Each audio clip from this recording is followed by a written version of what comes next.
வரலாற்று சிறப்புமிக்க இந்த அவையில இன்றைக்கு பெரும்பான்மையை நிரூபிக்க வேண்டிய தருணத்தில் முதல் முறையாக மனவேதனையோடு நான் பதிய வைக்கிறேன்.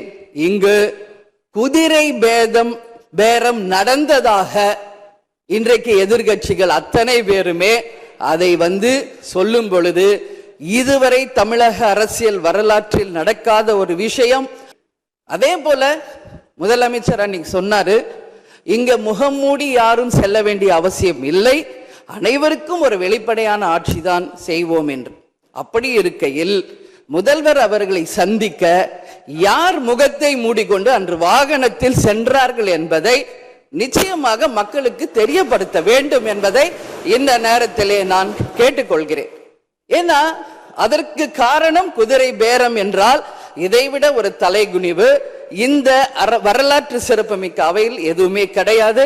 நிச்சயம் முதல்வர் அதற்கு பதில் சொல்வார் என்று நான் எதிர்பார்க்கிறேன்.